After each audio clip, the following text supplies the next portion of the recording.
హల్లెలూయా, హల్లెలూయా. క్రీస్తునాథుని యందు మిక్కిలి ప్రియులకు సోదరి సోదరులారా, చాలా రోజులయ్యాయి నేను మీతో మాట్లాడి. నేను ఆఫ్రికాలో వాక్య పరిచర్య కోసమై ఆఫ్రికాలోనికి నేను వచ్చి ఉన్నాను. ఇక్కడ ఈరోజు మీరు చూస్తే మీకు అర్థమైపోతుంది. మేము ఒక విలేజ్‌లో ఒక గ్రామంలో దేవుని యొక్క వాక్యం చెప్పడానికి నేను వచ్చాను. ఇప్పుడు మీరు చూడడానికి చాలా ఒక అడవిలాగుంది. కానీ ఇక్కడ ప్రజలు ఒక చిన్న పాక లాంటి దానిలో చాలా మంది వచ్చి దేవుని యొక్క వాక్యం వింటూ ఉన్నారు. వీళ్ళ దగ్గర దేవుని యొక్క వాక్యం వింటూ ఉండగా వెంటనే దేవుని యొక్క పరిశుద్ధాత్మ ఇచ్చినటువంటి యొక్క ఆ ప్రేరేపణ కలిగినప్పుడు మీతో చెప్పాలి అని నాకు అనిపించింది. అందుకే ఈ యొక్క వీడియో ఇక్కడ నుంచి నేను చేస్తూ ఉన్నాను. ఇప్పుడు వచ్చినాక కొన్ని విషయాల గురించి చెప్పాలి అని అనుకున్నాను, కానీ ఈ రోజే ఈ యొక్క విషయం గురించి చెప్పాలి అని దేవుడు ఒక ప్రేరేపణ ఇవ్వడం వలన నేను ఈ చెమిలిల్ అనే ఒక స్థలములో నుండి, ఈ యొక్క అడవిలో నుండి నేను ఈ యొక్క విషయం చెప్తూ ఉన్నాను. ప్రియులారా, దేవుడు ఈ రోజు ఇచ్చినటువంటి ఒక ప్రేరేపణ ఏంటంటే, యిర్మీయా ప్రవక్త గ్రంథం 30వ అధ్యాయం 2వ వచనములో దేవుడు ఈ విధంగా అంటున్నారు, నేను నీతో చెప్పిన విషయమునెల్లా ఒక పుస్తకములో నువ్వు రాయుము అని యిర్మీయా ప్రవక్తతో చెప్తూ ఉన్నారు. అంటే యిర్మీయా ప్రవక్తతో దేవుడు అంటున్నారు, నేను పలుకుతున్నటువంటి మాటలు నువ్వేం చేయాలి? పుస్తకములో రాయాలి. ఇప్పుడు దేవుడు వెంటనే నాకు ఇచ్చినటువంటి యొక్క ప్రేరేపణ, మనమందరము దేవుని యొక్క వాక్యం చదువుతున్నటువంటి వ్యక్తులు,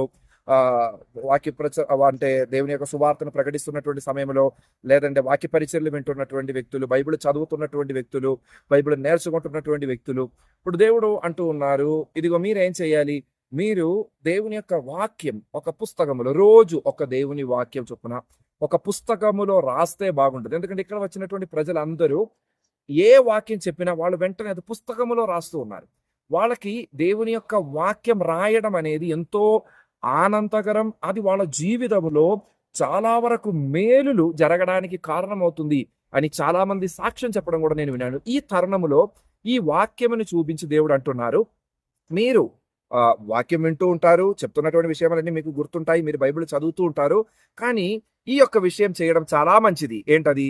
మనము దేవుని యొక్క వాక్యం రోజు ఒక్క వాక్యం, అలా మనం ఒక చిన్న మంచి డైరీ తీసుకొని దానిలో ఒక వాక్యం రాయడము, ఆ బైబిల్ వాక్యం నేర్చుకోవడానికి ప్రయత్నం చేయడం, అది మనం ఆ విధంగా మనము చేస్తూ ఉండగా చాలా వరకు దేవుడు మన జీవితంలో కొన్ని అద్భుతాలు చేసే అవకాశం ఎక్కువగా ఉంది. దేవుడు అంటున్నారు, యిర్మీయా, నేను అప్పుడు అనుకున్నాను, యిర్మీయా ఒక చిన్న అబ్బాయి, యిర్మీయాతో చెప్తున్నప్పుడు యిర్మీయా ఒకవేళ చెప్పి ఉంటారు, దేవా నువ్వు చెప్పండి, నేను వింటున్నాను, నా మెమరీ కెపాసిటీ చాలా మంచిగా ఉంది, నువ్వు చెప్తున్నదన్నీ నాకు వినిపిస్తుంది.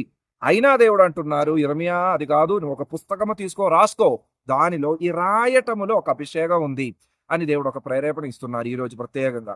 అప్పుడు సీనాయి కుటుంబ సభ్యులతో ఇది చెప్పాలి అని నాకు అనిపించింది. దేవుని యొక్క వాక్యం రాసే అలవాటు ఉన్నటువంటి వ్యక్తులకు దానిలో ఒక అభిషేకం ఉంది. ఇప్పుడు రోజు ఒక కొత్త డైరీ మీరు తీసుకోండి, ఆ కొత్త డైరీలో దేవుని యొక్క వాక్యం, రోజు ఒక వాక్యం అలాగా మీరు రాసి అది మీరు నేర్చుకోవడానికి మీరు ప్రయత్నం చేయండి. దేవుడు మిమ్మల్ని అందరినీ దీవిస్తారు.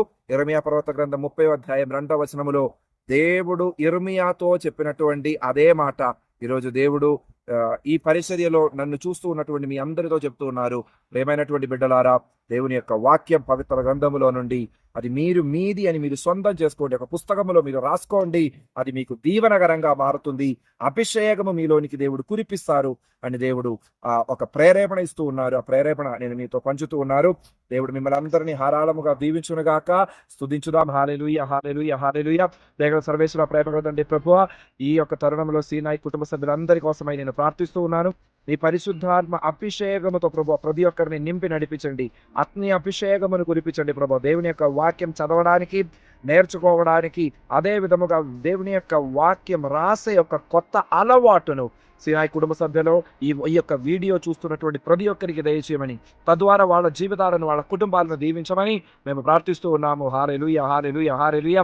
సర్వశక్తిగల సర్వేశ్వరుడు పిత, పుత్ర, పవిత్ర ఆత్మ మిమ్మల్ని అందరిని దీవించి, కాంచి, కాపాడి దేవుని యొక్క వాక్యము పట్ల మీకు ఒక ప్రేమను దేవుడు దయచేయునుగాక. ఆమేన్.